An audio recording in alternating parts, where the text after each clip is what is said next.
യൂട്യൂബിന് വിട. സൂര്യയിലെ എല്ലാ പരമ്പരകളും സംരക്ഷണത്തിന് ശേഷം തികച്ചും സൗജന്യമായി സൺ നെക്സ്റ്റ് ആപ്പ് ഡൗൺലോഡ് ചെയ്യൂ. കണ്ടാസ്വദിക്കാം നിങ്ങളുടെ പ്രിയ പരമ്പരകൾ. എന്തായാലും അനിരുദ്ധന്റെ ഐഡിയ കൊള്ളാം. കണ്ടില്ലേ, നാണമില്ലാണ്ട് വീണ്ടും വന്ന് നിൽക്കുന്നു. എനിക്കാണെ ഇവരെ കാണാൻ എന്റെ ദേഷ്യം ഇരട്ടിയാവുന്നുണ്ട്. അല്ല, ആ ഭാമയുടെ കാര്യത്തിൽ ഇന്നൊരു തീരുമാനം ഉണ്ടാവുമെന്നല്ലേ അനിരുദ്ധൻ പറഞ്ഞത്. പക്ഷേ എങ്ങനെയെന്ന് മാത്രം പറഞ്ഞില്ല. അല്ല, അറിയാനുള്ള ഒരു ആകാംക്ഷ കൊണ്ട് ചോദിച്ചതാട്ടോ. അമ്മ വിളിച്ചിട്ടല്ലേ, നമ്മളായിട്ട് വഴക്കിനൊന്നും പോണ്ട. അഭിവാ. അയ്യോ,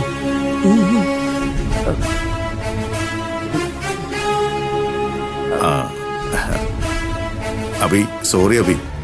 ഭാമയുടെ നല്ല ഭാവിക്ക് വേണ്ടിയാ ഞങ്ങളന്ന് വഴക്കുണ്ടാക്കിയത്.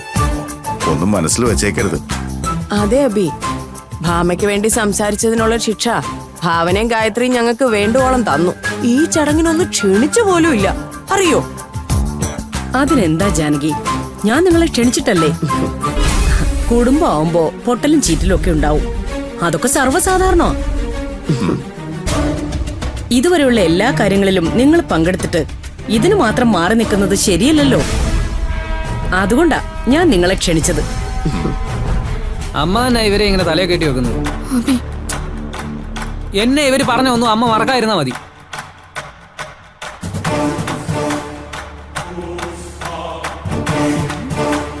കണ്ടില്ലേ അവൻ അമ്പാലികയോട് സംസാരിച്ചത്? എല്ലാ ഭാമ പറഞ്ഞു പഠിപ്പിക്കുന്നതാ. പറയിക്കട്ടെ ജാനകി, ഇനി എത്ര നേരം കൂടി പറയുമെന്നറിയാലോ. ആ, നിങ്ങൾ കയറുവാ.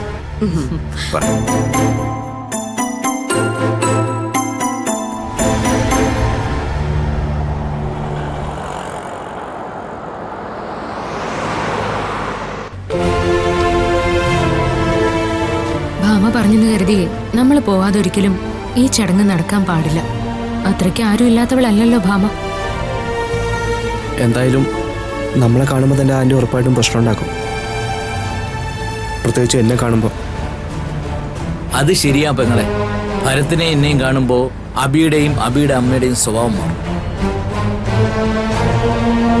വെറുതെ ഒരു പ്രശ്നം ഉണ്ടാക്കണോ പെങ്ങളെ?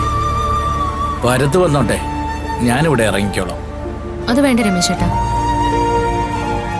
പറയുന്നവരൊക്കെ പറഞ്ഞോട്ടെ. എന്ത് വന്നാലും നമ്മൾ ഒരുമിച്ചേ പോകൂ. രമേശൻ പറഞ്ഞാലും കാര്യമുണ്ട് ഭാവനെ. രമേശിനോട് അബയ്ക്കും ആൻറ്റിക്കും നല്ല ദേഷ്യം ഉണ്ടാവും. ആ ഒരു കാരണം കൊണ്ട് അവിടെ ഒരു പ്രശ്നം ഉണ്ടാവാൻ പാടില്ല. ഭരതേ, വണ്ടി എടുത്ത്.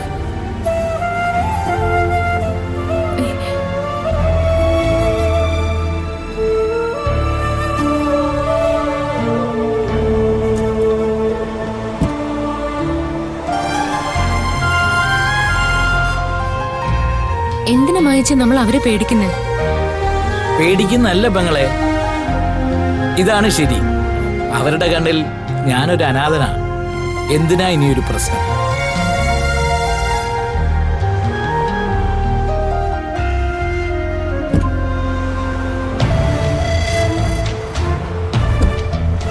എന്ന് ശരി രമേശേട്ടാ, ഇനി ഞാൻ നിർബന്ധിക്കുന്നില്ല. അവിടെ ഒരു പ്രശ്നം ഉണ്ടാവാതിരിക്കാൻ പ്രാർത്ഥിക്കും. ഒന്നും ഉണ്ടാവില്ല പെങ്ങളെ, നിങ്ങൾ സന്തോഷത്തോടെ ചെല്ല്.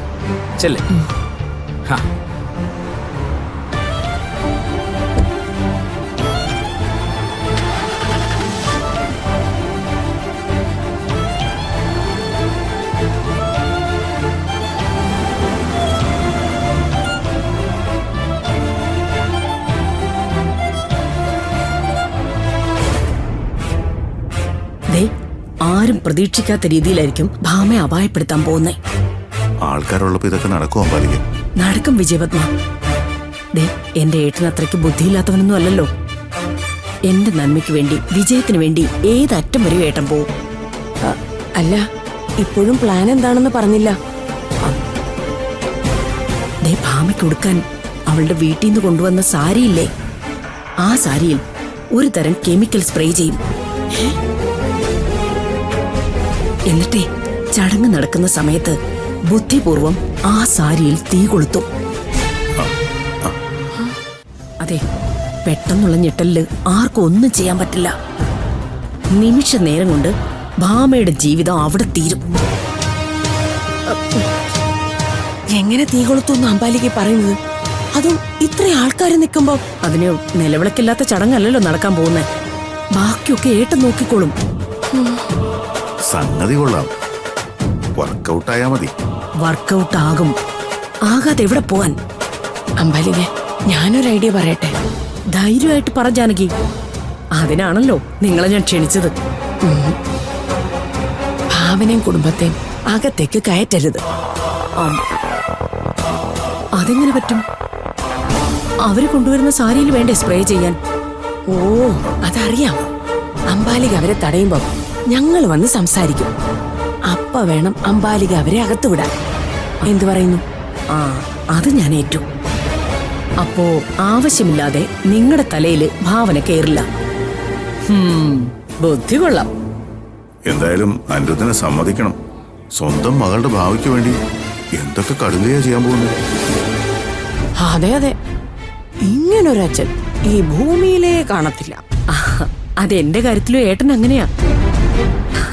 എനിക്ക് വേണ്ടി ഏട്ടൻ എന്തും ചെയ്യും. പിന്നെ ഭാമയുടെ അടുത്തേക്കൊന്നും പോയി നിന്നേക്കരുത്. പിന്നെ ഒന്നും ചെയ്യാൻ പറ്റുകയില്ല. അയ്യോ, പറഞ്ഞത് നന്നായി അമ്പാലിക. ഞാനും പാപ്പേട്ടനും ആ ഭാഗത്തേക്കേ വരില്ല. അല്ലേ?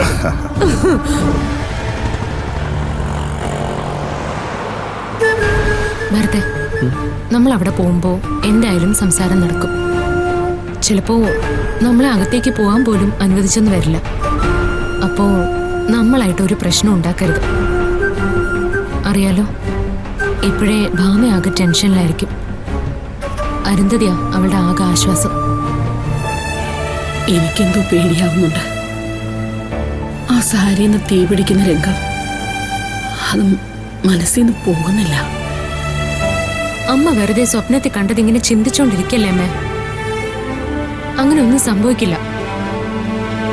അവിടെ എന്താ ആളും പേരും ഇല്ലാതെയാണോ ചടങ്ങ് നടക്കുന്നത്? എന്നാലും നമ്മളോടൊരു വാക്ക് പറയാൻ ആർക്കും തോന്നിയില്ല ചേച്ചി. ചടങ്ങിന്നാണെന്ന് വെറുതെ പറഞ്ഞല്ലേ ഉള്ളൂ. അത് അവരുടെ വിവരക്കേട് എന്ന് വെച്ച് നമുക്ക് പോവാതിരിക്കാൻ പറ്റില്ലല്ലോ. സൂര്യേട്ടൻ വരുമോ ചേച്ചി? അവൻ വരും. വരണം. ഒന്നാമതേ സേതുവിനില്ലാത്തതാണ്.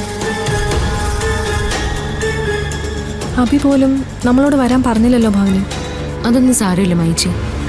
ഇന്നല്ലെങ്കിൽ നാളെ അഭിക്കെല്ലാം മനസ്സിലാവും. അല്ലാതെ നമുക്കൊന്നും ചെയ്യാൻ പറ്റില്ലല്ലോ. ഇവിടെ ഇപ്പോൾ നമ്മൾ ചെയ്യാനുള്ളത് പോകുന്ന കാര്യം നല്ലതുപോലെ സന്തോഷത്തോടെ നിന്ന് നിറവേറ്റിയിട്ട് വരണം. ആരെന്ത് പറഞ്ഞാലും മറുപടി ഒന്നും പറയാൻ നിൽക്കണ്ട. ഭരതേ, നീ വേണം ക്ഷമയോടെ പെരുമാറാൻ. കേട്ടല്ലോ? ശരി ചേച്ചി.